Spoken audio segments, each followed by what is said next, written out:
इस तरह अगर ये काम कर गया तो मैं इसका क्रेडिट लूंगा, अगर ये काम नहीं किया तो मैं जेडी को दोष दूंगा। जेडी, तुम्हें सावधान रहना चाहिए कि ईरानी सिस्टम में जो कट्टरपंथी हैं वे उन फायदों को ज्यादा बढ़ा चढ़ाकर पेश करेंगे जो ईरान को मिलते हैं, जबकि उन सभी चीजों को कम करके दिखाएंगे जिन्हें उन्हें छोड़ना पड़ेगा, और वे सभी चीजें जो उन्हें ये फायदे पाने के लिए देनी होंगी। लोगों को याद रखना चाहिए कि डोनाल्ड ट्रंप को राष्ट्रपति और जेडी वेंस को उपराष्ट्रपति बनाने वाले गठबंधन में मेगन केली, टैकर कार्लसन और जो रोगन शामिल थे।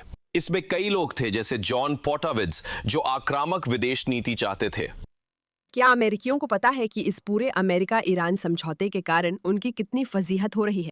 वे मध्य पूर्व के लिए मजाक का विषय कैसे बन गए हैं, क्योंकि ये अविश्वसनीय रूप से स्पष्ट है कि ये एक ऐसा समझौता है जिसका मतलब सिर्फ यही है कि अमेरिका झुक गया। जब मैं अमेरिका कहती हूँ तो मेरा मतलब खासकर जेडी वेंस से है, जो राष्ट्रपति पद के लिए खराब उम्मीदवार लगते हैं। उन्होंने ईरान के पुनर्निर्माण के लिए 300 अरब डॉलर देने का वादा किया है, और आपको ठीक ठीक पता है कि वो पैसा कहाँ जाएगा। वो परमाणु हथियारों के पुनर्निर्माण में जाएगा। आइए विस्तार से समझौते की बुराइयों पर चर्चा करें। मुझे लगता है हमें शुरुआत बेन शापिरो से करनी चाहिए, जो इसकी असलियत खुलकर बताते हैं। ये कहने के बाद केवल इस समझौता ज्ञापन के पाठ से ही लगता है कि यह एक आपदा है जो प्रशासन द्वारा शुरू में निर्धारित किए गए किसी भी वास्तविक मुख्य लक्ष्यों को प्राप्त नहीं करता। प्रशासन द्वारा शुरू में प्रभावी रूप से 5 लक्ष्य निर्धारित किए गए थे। एक था परमाणु कार्यक्रम को समाप्त करना, सिर्फ परमाणु हथियार नहीं, कोई परमाणु संवर्धन नहीं, शून्य संवर्धन। ये समझौते में नहीं है। बैलिस्टिक मिसाइलों का अंत होना था, वो भी समझौते में नहीं है। राष्ट्रपति ने आज कहा कि ईरानियों के पास बैलिस्टिक मिसाइलें रहनी चाहिए क्योंकि हमारे सहयोगी सऊदी के पास भी हैं। ये सबसे खराब तर्क है। फिर आतंकवादियों को भी बंदूकें क्यों ना दे, क्योंकि हमारे पास भी है। तो फिर हमें भी ग्रेनेड रखने की अनुमति क्यों ना मिले जब पुलिस के पास है?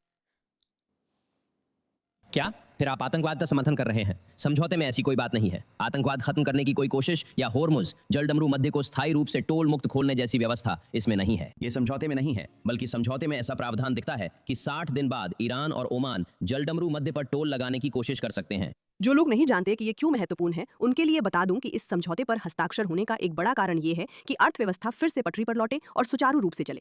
लेकिन अगर अब ईरान को हर उस नाव पर टोल लगाने की अनुमति मिल जाती है जो वहां से तेल और बाकी व्यापारिक सामान लेकर गुजरती है, तो इसका मतलब है कि हर चीज की कीमतें स्थायी रूप से बढ़ जाएंगी, है ना? तो अभी कीमतें इसलिए बढ़ गई हैं क्योंकि शेयर बाजार के लोग जो अलग अलग चीजें हो रही हैं उनसे घबरा गए हैं, और क्योंकि तेल की आपूर्ति सीमित कर दी गई थी, लेकिन अब तेल सीमित नहीं रहेगा। अब ईरान को आपके जरूरी तेल पर ज्यादा मुनाफा कमाने की इजाजत मिल जाएगी। तो ये मूल रूप से एक स्थायी समझौता है कि कीमतें लगातार बढ़ने वाली है और आतंकवादियों को इसका फायदा मिलेगा। अंत में यह सोचना कि इन सब के बाद ईरान को प्रतिबंधों में राहत मिलेगी, पहले दिन से दिख रहा है कि उन्हें ईरान से तेल भेजने की छूट मिल रही है। मेरे अनुसार अमेरिका के उपराष्ट्रपति, जो इस परियोजना के मुख्य वार्ताकार हैं, उन्होंने राष्ट्रपति के हित में अच्छा काम नहीं किया। मुझे नहीं लगता कि उन्होंने राष्ट्रपति के हित में अच्छा काम किया है। मुझे नहीं लगता कि उन्होंने अमेरिका के हित में जरा भी काम किया है। चलिए सुनते हैं कि वो क्या कहना चाहते हैं। ईरानी कह रहे हैं कि उन्हें 300 अरब डॉलर के पुनर्निर्माण फंड तक पहुंच मिलेगी। क्या ये सही है या गलत? हाँ, और यही बात है। जब भी किसी से सही या गलत का सवाल पूछा जाता है और राजनेता का जवाब सही या गलत से शुरू नहीं होता बल्कि सफाई देने लगता है, तो आप जान जाते हैं कि कुछ गड़बड़ होने वाली है। उन्हें ऐसी चीजों तक पहुंच मिल सकती है जिनका वित्त पोषण गल्फ कोस्ट गठबंधन से होगा, बशर्ते वे अपनी तरफ की शर्तें पूरी करें। मुझे लगता है कि जो चीज आप देखने वाले हैं ऐड, और लोगों को इसके बारे में संदेह करना चाहिए, वो ये है। ईरानी सिस्टम के कट्टरपंथी उन फायदों को बढ़ा चढ़ाकर पेश करेंगे जो ईरान को मिलते हैं, जबकि वे उन सभी चीजों को कम करके दिखाएंगे जिन्हें उन्हें मानना पड़ेगा, और वे सारी चीजें जो इन फायदों को पाने के लिए उन्हें देनी होंगी।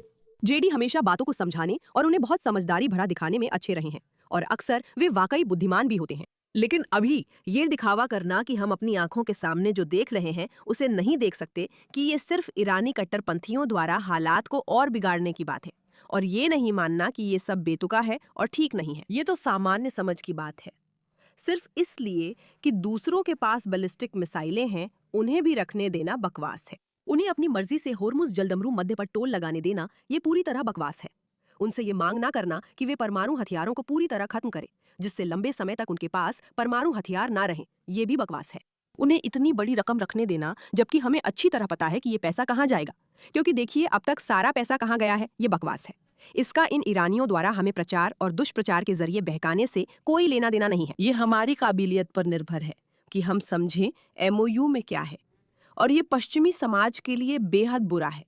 इसके ना छपने की एक वजह है, इसे जनता के सामने लाने में उन्हें इसलिए समय लगा क्योंकि वे जानते थे कि विरोध के बाद लोग उनका असली रूप देखेंगे। कमजोर लोग जो आतंकवाद के सामने डर गए, बजाय इसके कि वे वो बने जो अब तक दिखावा करते रहे, यानी वे लोग जो उन्हें गिरा देंगे। लेकिन उन्होंने उन्हें नहीं गिराया। अगर कुछ भी कहें तो उन्होंने तो बस उनका भविष्य उन्हें सोने की थाली में परोस दिया है।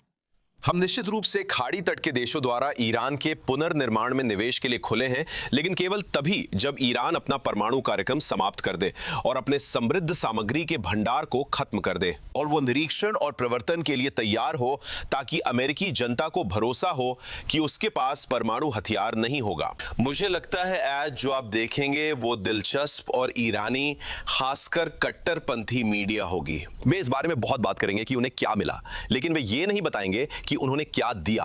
हम सभी के लिए यह जरूरी है कि हम इस रिकॉर्ड को सही करें। अगर आप देखें कि इतिहास में ये कैसे हुआ है, तो अमेरिका ने कभी भी वास्तव में उन प्रतिबंधों को सख्ती से लागू नहीं किया है जिनका उन्होंने वादा किया था। इसलिए ईरानी मानते हैं कि ट्रंप थोड़े समय के लिए रहेंगे। शायद वे इसे लागू करेंगे ताकि मूर्ख न लगे। 1.5 साल बाद हमें सारा पैसा मिल जाएगा। हम पैसे का सही इस्तेमाल नहीं करेंगे और आगे बढ़ते रहेंगे। वे इसे लागू नहीं कर पाएंगे। शायद उन्हें दिलचस्पी भी नहीं होगी, खासकर अगर डेमोक्रेट सत्ता में आ गए, जिसके लिए वे ऑनलाइन जोर शोर से कोशिश कर रहे हैं। इसलिए हमें अपने परमाणु हथियार मिल जाएंगे।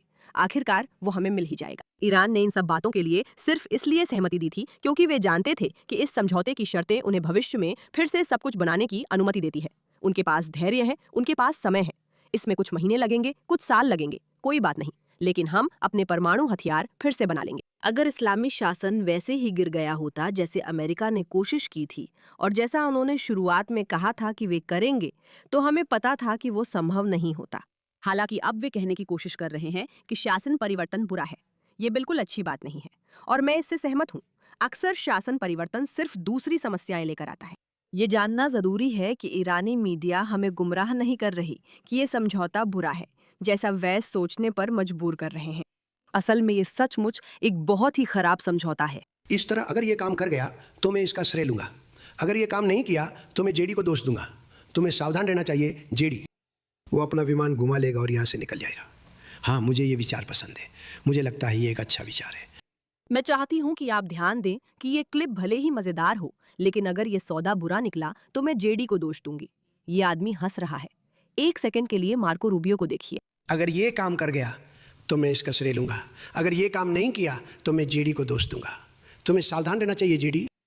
वो अपना विमान घुमा लेगा और यहाँ से भाग जाएगा। हाँ, मुझे ये विचार पसंद है। मुझे लगता है ये अच्छा विचार है। उन्हें यह बिल्कुल भी मनोरंजक नहीं लग रहा है। तो चलिए एक पल के लिए मार्को रूबियो के बारे में बात करते हैं, जो उन लोगों में से एक रहे हैं जिन्होंने इस पूरे समय जेडी वेंस को खुलकर चुनौती दी है। देश, हम खाड़ी देशों के साथ गैर परमाणु मुद्दों जैसे पारंपरिक बैलिस्टिक मिसाइलों से निपटने के लिए समानांतर प्रयास करेंगे, जिन पर हम आगे बात करेंगे।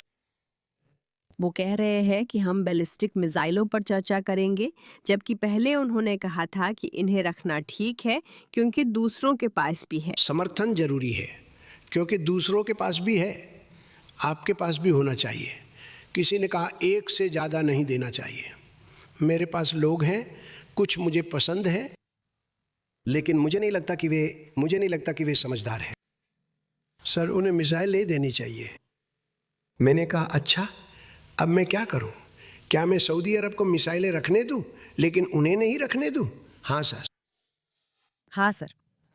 सऊदी अरब ने खुद को ऐसे इस्लामी आतंकी शासन के रूप में साबित नहीं किया है जो मध्य पूर्व और दुनिया भर में मादक पदार्थों और आतंकवाद को बढ़ावा देता हो और जिसने खुलकर ऐसा करने की बात कही हो। आप उनके परमाणु हथियारों और बैलिस्टिक मिसाइलों का इस्तेमाल दूसरों को नष्ट करने के लिए करना चाहते हैं, जैसे इजराइल और पश्चिमी देश जिनमें यूरोप और अमेरिका भी शामिल है। इसमें थोड़ा सा फर्क है, बस थोड़ा सा, बहुत ही मामूली सा। ये ऐसे काम नहीं करता, जानते हो? ये ऐसे काम नहीं करता। ये कुछ हद तक ऐसे ही काम करता है। आप आतंकवादी शासन से कह सकते हैं तुम्हें आतंकवादी बनने की इजाजत नहीं है, और अगर तुम आतंक फैलाओगे तो हम तुम्हें रोकेंगे। ये समस्या नहीं। मिसाइलें एक छोटे इलाके को नुकसान पहुंचाती हैं, पूरे ग्रह को नहीं उड़ाती हैं। तो खाड़ी देश गैर परमाणु मुद्दे उठाएंगे। हम बैलिस्टिक मिसाइलों के बारे में बात करेंगे और हम आतंकवादी प्रॉक्सी के बारे में भी बात करेंगे। मुझे ये पसंद नहीं है। मुझे पहले ट्रंप बहुत पसंद थे। मुझे बस लगता है कि ये डील उनके साथ शुरू से लेकर अंत तक पूरी तरह से एक गड़बड़ रही है। यहाँ जो कुछ भी हुआ है उससे मैं एक भी चीज से प्रभावित नहीं हुई हूँ। उन्होंने कहा था कि वो जबरदस्ती करेंगे। ये बात उन्होंने लाखों बार कही है, लेकिन उसमें से किसी भी बात को उन्होंने पूरा नहीं किया। और अब वो पागलपन भरे बेहुदा बयान दे रहे हैं कि हाँ, उन्हें बैलिस्टिक मिसाइलें रखने की इजाजत मिलनी चाहिए। मुझे लगता है मार्को रूबियो मुझसे सहमत है। जेडी वेंस हाल ही में मेगन कैली शो में गए थे। आप जानते हैं मैं उसके बारे में क्या सोचती हूँ। चलिए देखते हैं उन्होंने क्या कहा।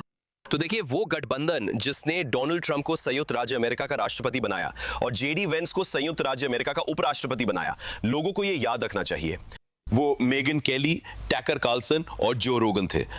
इसमें मार्क लेविन और जॉन पॉडहोरिच सहित कई लोग थे जो आक्रामक विदेश नीति के पक्षधर थे।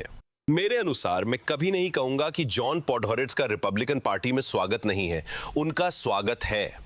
जैसे वो अभी निराश है, वैसे ही और लोग भी कभी कभी निराश होंगे।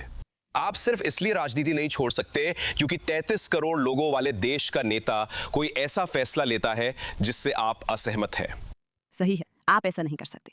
और मुझे लगता है कि जेडी वैंस यहाँ जो कर रहे हैं उसके पीछे की समझ भी कुछ ऐसी ही है। वो ऐसी कोई बात निकालने की कोशिश कर रहे हैं जिससे कुछ लोग खुश हो जाए और कुछ लोग कम खुश हों, लेकिन सब लोग किसी न किसी तरह से इसे स्वीकार कर लें। और मुझे लगता है कि ये एक संकेत हो सकता है कि अगर जेडी वेंस जीतते हैं तो राजनीति आगे कैसे बढ़ेगी, जो मुझे सच में ईमानदारी से इस समझौते के बाद लगता है कि अमेरिका के लिए बहुत बड़ी तबाही होगी। आप कभी नहीं जान सकते। मैं असल में जेडी वेंस से पहले मिल चुकी हूँ। मुझे लगता है वो वाकई बहुत अच्छे इंसान है, वो प्रभावशाली है, वो बुद्धिमान है। लेकिन मुझे यहाँ ऐसा लगता है कि वो अमेरिका के सर्वोत्तम हित में काम नहीं कर रहे हैं। और इस बात पर मैं बेन शपीरो से पूरी तरह 1000% सहमत हूँ। एक आतंकवादी शासन को बने रहने देना, उसे फंडिंग देना और उसे मौका देना सिर्फ इसलिए कि आप अमेरिकी जनता को खुश करना चाहते हैं। किसी आतंकवादी शासन को उसकी मनमानी करने देना, नेताओं को ऐसा नहीं करना चाहिए। उन्हें लोगों को खुश करने की कोशिश नहीं करनी चाहिए, बल्कि उन्हें लोगों के सर्वोत्तम हित में काम करना चाहिए। दोस्तों, मुझे लगता है ये सोच के बिल्कुल उलट है। मुद्दे पर ध्यान देने के लिए धन्यवाद।